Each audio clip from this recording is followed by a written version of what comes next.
महेश परमार जी। धन्यवाद आदरणीय सभापति महोदय।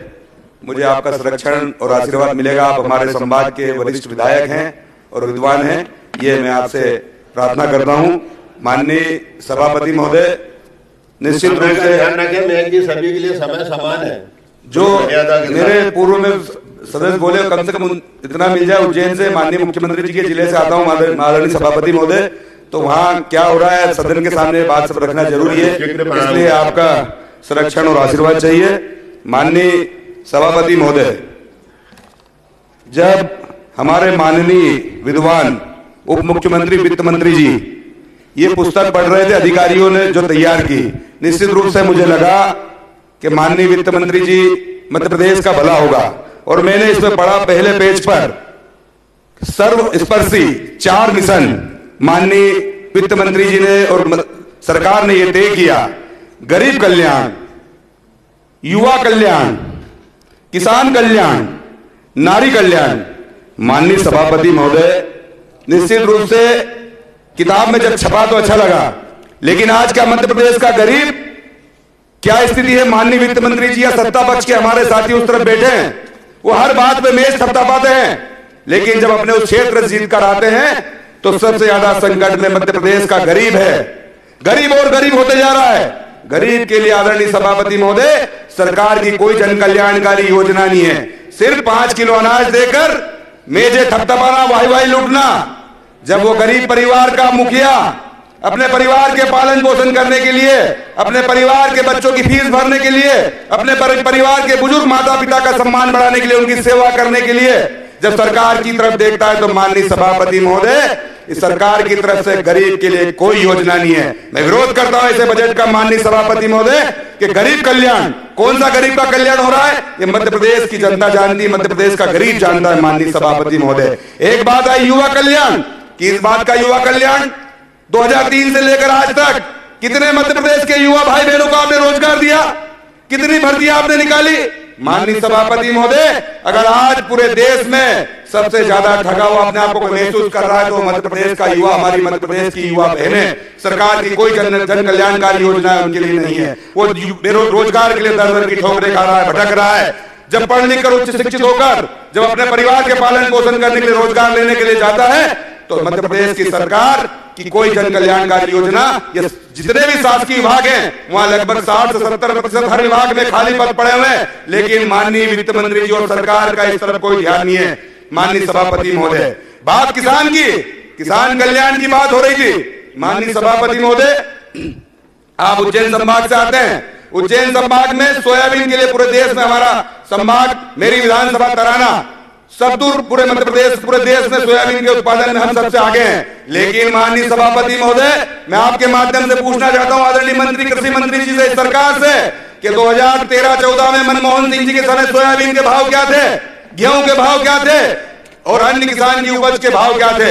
आज क्या उपज के भाव हैं? किसान की लागत 4 गुना हो चुकी है आदरणीय सभापति महोदय, और किसान जो अपनी उपज सोयाबीन हो, गेहूं, अन्य उपज में मंडी में लेकर जाता है तो उसके दाम नहीं मिलते हैं। कि इस बात का किसान कल्याण मिशन आदरणीय सभापति महोदय, मैं विरोध करता हूं इस बजट का। और आदरणीय सभापति महोदय, आदरणीय वित्त मंत्री जी ने कहा नारी कल्याण मिशन, मैं कहना चाहता हूं पूरे देश में हमारी माता बहनों के अपराध में मध्य प्रदेश नंबर 1।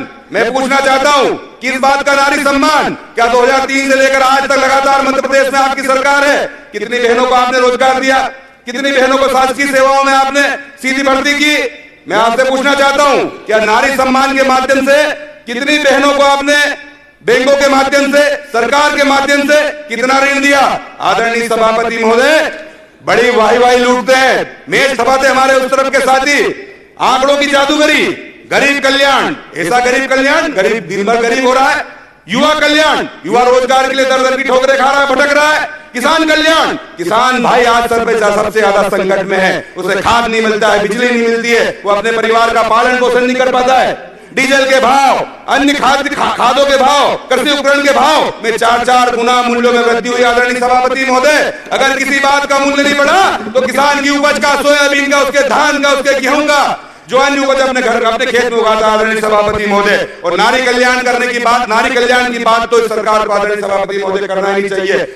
सबसे ज्यादा अपराध हमारी माता बहनों में मध्य प्रदेश में हो रहा है आदरणीय सभापति महोदय। आदरणीय सभापति महोदय, अगर इनको वाकई कल्याण करना है मध्य प्रदेश का तो मेरी मांग है सभापति महोदय आपके माध्यम से, आदरणीय सभापति महोदय आपके माध्यम से, कि आज मध्य प्रदेश में सबसे ज्यादा अगर किसान किसी चीज से परेशान है तो वो घोड़ा रोजड़ा से सबसे ज्यादा परेशान है, जंगली सुअरों से, जंगली जानवरों से। मेरा आपके माध्यम से आदरणीय सभापति महोदय, आदरणीय वित्त मंत्री जी और सरकार से निवेदन है कि 100% अनुदान पर किसानों को तार फेंसिंग 100% और अपनी मेड़ बंधन के लिए 100% अनुदान देना चाहिए। अगर इनको वाकई किसानों को भला करना है तो मेरी ये मांग है आदरणीय सभापति महोदय। आदरणीय सभापति महोदय, निश्चित रूप से मैं आपको बताना चाहता हूं, धर्म की बात करते हैं, सनातन की बात करते हैं। मैं उज्जैन से भावा महाकाल की नगरी से आता हूं। आदरणीय सभापति महोदय, जब आदरणीय मोहन यादव जी मुख्यमंत्री बने तो उज्जैन हो या मालवा हो या पूरे मध्य प्रदेश को लगा कि अच्छा विकास होगा।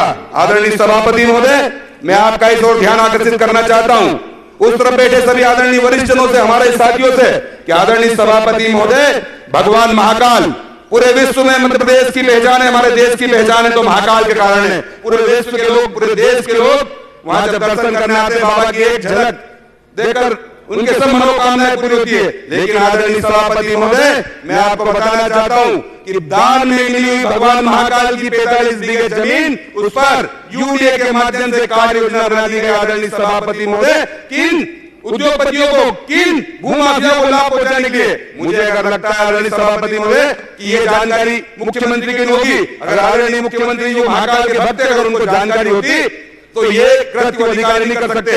अगर मुख्यमंत्री जो इस बात की जानकारी अगर सभापति महोदय तो ये घोर अपराध और पाप उन अधिकारी कर्मचारियों ने मुख्यमंत्री जी से किया है। मैं आपके माध्यम से निवेदन करना चाहता हूं सभापति महोदय सरकार से कि भगवान महाकाल की जिस जमीन पर 45 बीघा जमीन पर जो कार्य योजना बनाई है उसको मुक्त किया जाए और भगवान महाकाल के भक्तों को न्याय दिलाया जाए। मेरा सभापति महोदय ये निवेदन आपके माध्यम से कि उस जमीन पर पीछे बड़े बड़े भूमाफियाओं की जमीन है, उसमें उन जमीनों की कीमत बढ़ाने के लिए भगवान महाकाल की जमीन बेच दी गई है। मेरा आपसे निवेदन है आपके माध्यम से और मुख्यमंत्री जी से भी निवेदन है कि उस जमीन को मुक्त किया जाए। मैं पूछना चाहता हूं उस तरफ के हमारे साथियों से कि आज की लड़ाई होगी कि भगवान महाकाल की दान में मिली जमीन को नीलाम नहीं किया जाए। आदरणीय सभापति महोदय, थोड़ा संक्षेप करें। आदरणीय सभापति महोदय, 3-4 मिनट का समय लूंगा।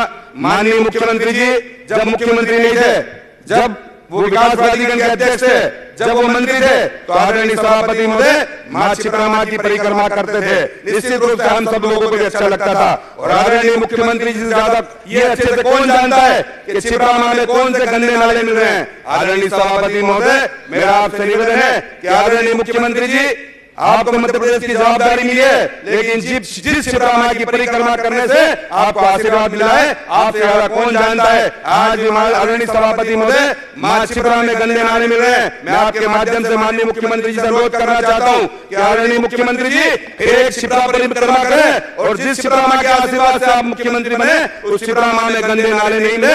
ये मेरी मांग इस सरकार से आदरणीय सभापति महोदय। आदरणीय सभापति महोदय, हमारे यहाँ सीएस जैसा महापर्व होना है और हमने सुना लेन पूलिंग के माध्यम से हमारे उत्तर के साथी विधायक यहाँ पर उपस्थित हैं। आदरणीय सभापति महोदय, लगभग 1800 किसान, 1800 परिवार लेन पूलिंग के माध्यम से ये सरकार क्यों जमीन लेना चाहती है, मुझे इस समझ से परे। आदरणीय सभापति महोदय, जब भाषण होते हैं लक्ष्यदार बातें की जाती है कि किसानों की आय दुगनी करना, किसानों को मुख्य धारा में लाना, तो सियासत क्षेत्र में माननीय उच्च न्यायालय हमारे देश के निर्देश है और भारत सरकार और मध्य प्रदेश सरकार के नियमों में है कि सियासत क्षेत्र में कहीं भी पक्के निर्माण नहीं होना है। तो फिर लैंड पूलिंग के माध्यम से मुझे लगता है कौन से वो अधिकारी है जो विद्वान आदरणीय मुख्यमंत्री जो इस तरह के उल्टे जुलूस सुझाव दे रहे हैं किसानों की जमीन अधिग्रहण करना। आदरणीय सभापति महोदय, प्रयाग में हमने देखा कुंभ हुआ, लेकिन किस तरह की भगदड़ मची तो पक्के निर्माण करके उन किसानों की जमीन अधिग्रहण नहीं करे। मेरा ये माननीय सभापति महोदय, माननीय सभापति महोदय, विधानसभा के 2-3 मिनट माननीय सभापति महोदय, मुझे 3 मिनट का समय मिला। पूर्व में आपने कितना आप से मेरा हाथ जोड़ कर निवेदन है, मेरे 2-3 माननीय सभापति महोदय, किसानों की जमीन मेरा मुख्यमंत्री जी से निवेदन है कि वो किसान आपके हैं, उन किसानों का आशीर्वाद आपको मिला, कोई आपके साथी है, आपके पिता तुल्य, कोई आपके भाई है, उन किसानों की जमीन अधिग्रहण नहीं करे, ये मेरा निवेदन है। विक्रम उद्योगपति में किसानों की जमीन अधिग्रहण की सभापति महोदय, वहां की गाइडलाइन 3 लाख रुपए की, बाजार मूल्य 1 करोड़ रुपए का है, वहां भी किसानों के साथ 1000 से 1000 हेक्टेयर भूमि अधिग्रहण की कर ली गई। आदरणीय सभापति महोदय, सिलारखेड़ी बांध के नाम पर जो भूमि अधिग्रहण कर ली गई। आदरणीय सभापति महोदय, सिंह जैसा महापर्व होना है प्रयागराज में, हमने देखा कि किस तरह की भीड़ और 2-3 किलोमीटर जाम लगा। मेरी विधानसभा तराना, आदरणीय सभापति महोदय, राजस्थान से मध्य प्रदेश को जोड़ने वाले मुख्य मार्ग झालावाड़ उज्जैन, एबी रोड, ग्वालियर से इंदौर को जोड़ने वाला, मेरा आदरणीय सभापति महोदय, आपके माध्यम से सरकार को सुझाव देना चाहता हूं कि आपने देखा रीवा तक प्रयागराज की भीड़ 3-3, 4-4, 5-5 दिन जाम लगा और वही क्राउड, वही श्रद्धालु दर्शनार्थी जी सहयोग करें।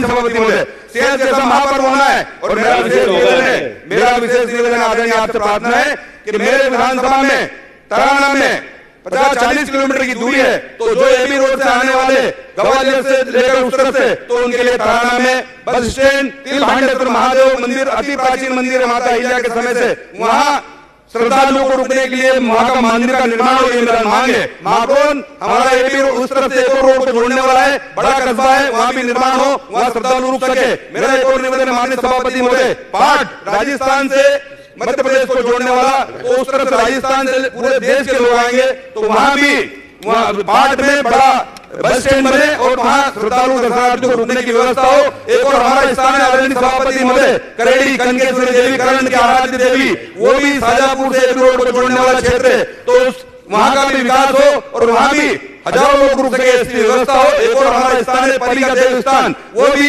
एबी रोड को जोड़ने वाला स्थान है, तो वहां देव स्थान का विकास हो, वहां बड़ी बड़ी धर्मशाला सभा मंडप बने, तो श्रद्धालु रुक सके। एक और मेरा आदरणीय अध्यक्ष जी आपसे निवेदन है, आदरणीय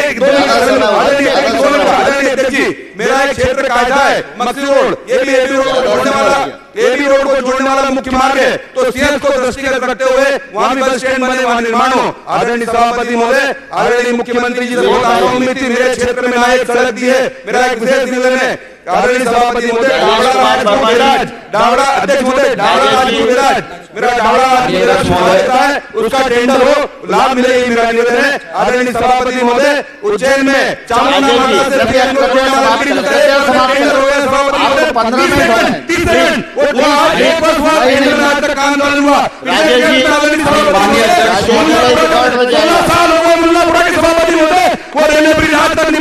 सभापति महोदय, मेरा निवेदन है गरीब कल्याण, किसान कल्याण, नारी कल्याण, युवा कल्याण, सिर्फ और सिर्फ धोखा का कल्याण किया है इन लोगों ने, सिर्फ कल्याण किया है तो भारतीय जनता पार्टी के नेताओं का कल्याण हुआ है सभापति महोदय, और इनके परिवार के लोगों का कल्याण हुआ है। मध्य प्रदेश की 8.5 करोड़ की जनता का कोई कल्याण हुआ है, इसे मैं इस बजट का बहिष्कार करता हूँ। आदरणीय सभापति महोदय, आपके माध्यम से निवेदन करना चाहता हूँ की मर्यादाओं का पालन सभापति महोदय,